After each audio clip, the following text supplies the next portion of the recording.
We welcome you to Just Here for the Beer Radio on TSN 1040, tsn1040.ca. You can go to 103.5 FM HD2 and enjoy us in static-free HD. Joe Larry along with Rick Mohabeer from Just Here for the Beer Limited at JHFTV is how you reach us on Instagram and Twitter.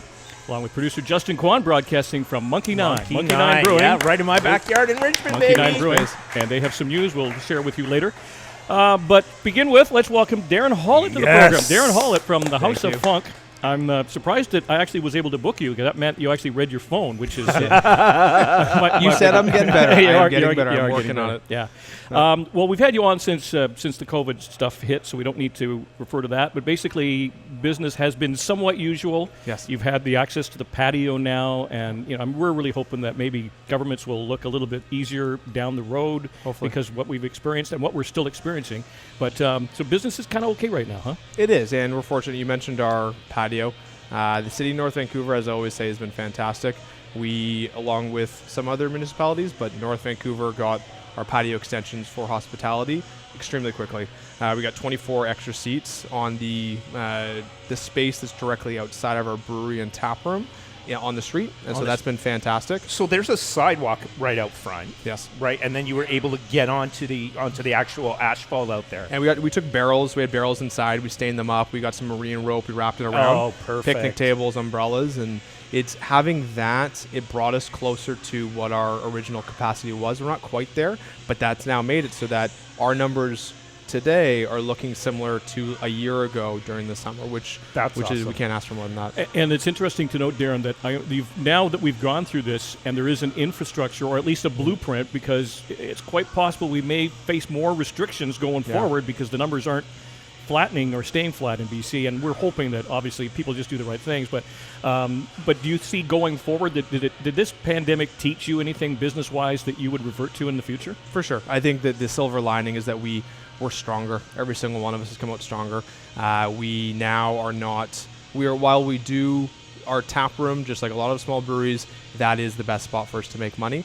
But we did expand out to door-to-door delivery and to liquor stores. And so if we do experience a shutdown again, which I think that could happen, we won't be caught with our pants down again. We'll be in a situation where we can look after ourselves, keep our heads out above water, and I think that goes for a lot of other breweries. And Joe, you and I have talked about this before. Like when you start a brewery and you come up with your business plan, a complete pandemic shutdown is not one of the things that you try to account for in those plannings, right? No. So for everybody within the industry to turn basically on their heels and to be able to say, okay, what are we going to do now, and come back within a couple of days, it just goes to show the strength. Well, I think the first thing is always have packaged product and hire delivery drivers immediately to, because then you can sort of sustain what you were hoping for. And the brewery, we're fortunate in the manufacturing area because we can produce a product and then we can sell it. Yeah. I feel for the hospitality industry, it's going to be a long time before that comes back.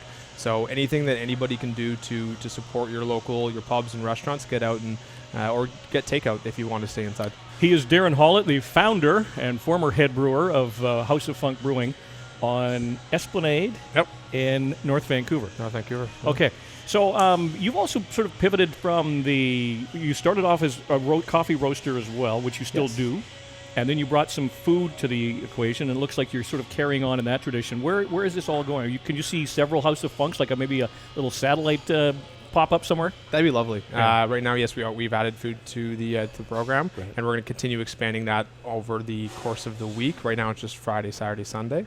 The dream would be to open more locations. I'd love it if we've been chatting internally, as we always have, about other opportunities. One would be a coffee shop, maybe. In Vancouver, have some cold brew on Nitro serving people. Yeah. Another House of Funk, or maybe a House of Lager tap room would be fantastic to give that its space. So that is the dream, because to have numerous locations where liquor stores and everything, that's fantastic, but then to be able to control the experience and have it so that when a customer comes in, you get to have that one-on-one with them. You set the atmosphere. You're controlling how the beer's poured. That's where it's at. And that quality standard is still there, right? You're not pawning it off on anybody else. So let me ask you, I know you were responsible for a couple of breweries that are currently in existence. You were sort of helping in the early stages of maybe recipe development and or orientation, all that.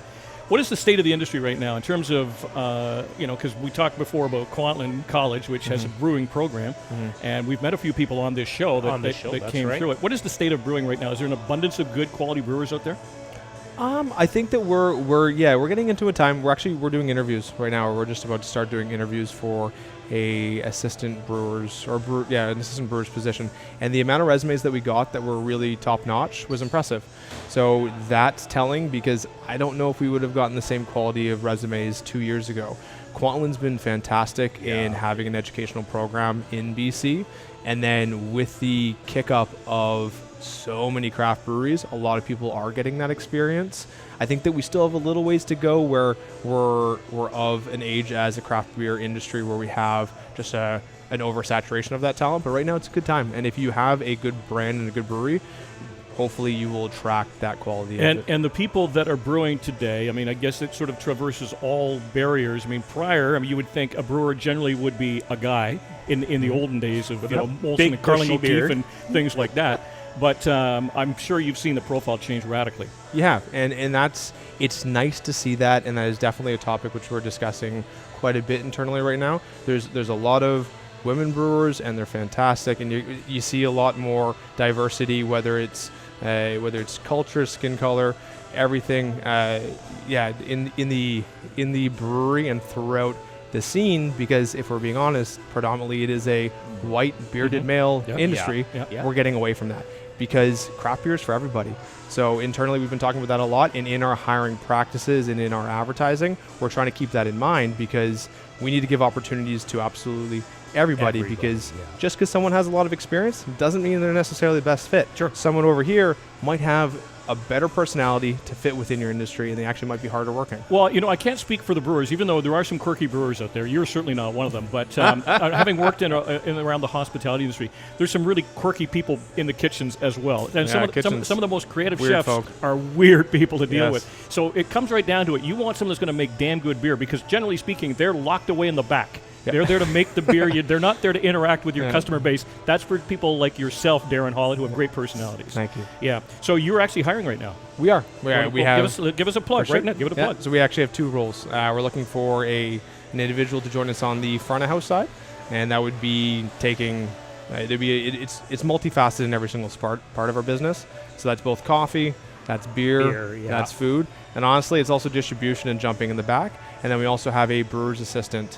An assistant brewer position, which we're looking for an individual who would eventually jump onto the kettle, maybe right away, depending on experience, and then just help with. We're brewing a lot of beer right now. We have 2 facilities which we're operating, so we need another body in there to help take some of the workload. Well, especially considering that if we do sort of experience another sort of retraction of allowances, you're going to be even busier than you are now. It's true, yeah. So, I mean, if we do experience a shutdown like that, we were busier last time because we need to package a hell of a lot more. Yeah. So it's good. So an interested party listening to this show right now that might want to sort of throw you a resume. I mean, it's not really based on a resume. It's more based on what can you do? Do you have the passion for it? And you're, as you said, it encompasses every ethnicity, 100%. Yeah, so whatever. So how would one contact House of Funk Brewing? So if you send an email to info@houseoffunkbrewing.com, it goes directly to myself, and then I take a look at it depending on which position you're applying for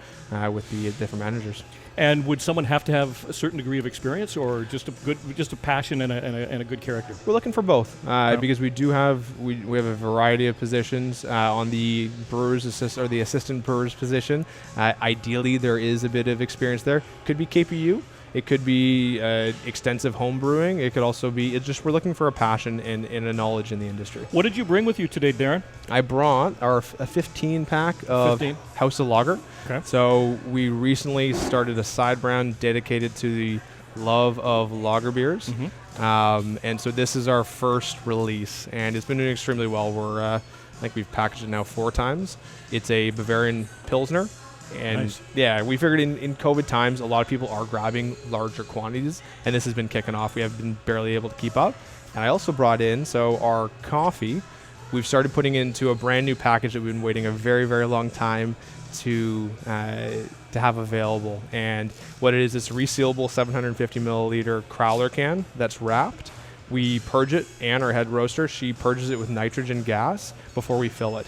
the intent with that is because it has, it's a can, it's a really good medium to keep out oxygen and also then to preserve the freshness of that bean. That's right. With the nitrogen, there's no air involved in there, so everything stays as fresh. And that's not a can that you're putting in the recycling bin afterwards. That's very, Nope. that's a very That's decorative piece of piece for art. your house. Yeah. Yeah, and the intent, like we're not in the time where we can refill these currently, but down the road when there's less concern over COVID, it'd be fantastic if we could have it so that customers bring these back in and we reuse them because it's a beautiful piece of packaging. Now, any precautions that people need to take? I mean, we live in an era now where you can't just say, hey, let's meet at such and such a bar or restaurant or pub because we don't know the situation capacity-wise. If somebody wants to make a trip up to North Van and hit on Esplanade where you are, which is known as the North Van Brewing District now, is that correct? Yes, North Vancouver Brewery District. Brewing yes, District, correct. yeah. So what does one do? Can one contact you beforehand? What's your capacity, and what are you looking for? Yeah, so our capacity, we're just over, we're about 55 is what our capacity is currently. If we have every single table full to our 6-person per table max, I would just come on down. You can give us a shout to see how we're doing business-wise, but just like ourselves and everybody else in the area, there is generally a wait list if it's on a busier day. Come down though, Monday, Tuesday, Wednesday, Thursday. Oftentimes we have plenty of space, and we're turning tables over every hour and a half to make sure that if someone is waiting in line, they actually do get in and people don't camp out. And you have some menu items that are available at certain times as well, correct? We do. So for food, Friday, Saturday, Sunday, we start the menu at noon and ends off at 8 o'clock. We have clams, we have oysters, salmon tartare. We have a whole bunch of sourdough that we make in-house with different items on top of it. Oh, wow. Yeah, it's a good menu. They've done a very good job. House of Funk Brewing in North Vancouver, one of our favorites on the show, Yeah, Mr. Darren Hollett. Thanks, Darren Darren. Hollett. Cheers. Cheers, bye. Thanks, guys.